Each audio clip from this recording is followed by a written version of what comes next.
Hansel and Gretel. Being clever can save you, but being greedy can trap you.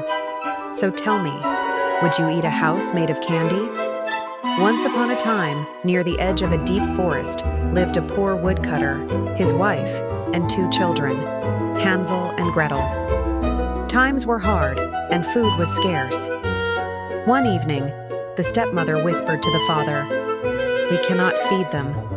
Take them into the forest and leave them there." The father's heart ached, but he was too weak to refuse. Hansel overheard and comforted his sister. "Don't worry, Gretel. I have a plan." He gathered white pebbles, slipping them into his pocket.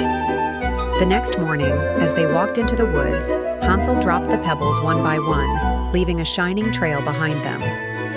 When night fell and their parents vanished, Hansel smiled.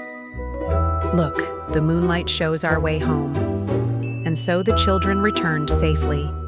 But the cruel stepmother tried again. This time, Hansel had no pebbles, only bread. He dropped crumbs along the path. But when night came, birds had eaten every crumb. The children were truly lost. Hungry and afraid, they wandered until they saw something amazing. A house made of gingerbread and candy.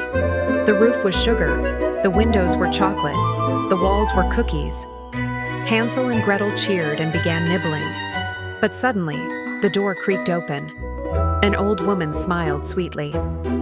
"Come in, little ones. Eat as much as you like." But this was no kind grandmother. It was a wicked witch who lured children with sweets. The witch locked Hansel in a cage. "Fatten him up," she cackled. "When he's ready, I will eat him." Gretel was forced to cook and clean. Days passed.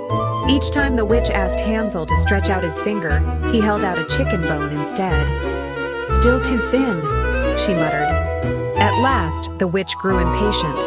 She lit the oven and ordered Gretel, "Check if it's hot enough." Gretel pretended to be confused. "I don't know how." The witch leaned in to show her, and quick as lightning, Gretel pushed her inside. Slam! The oven door shut.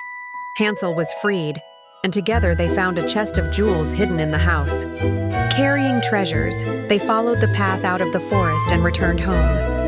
Their father wept with joy, and from then on, they lived happily, never hungry again.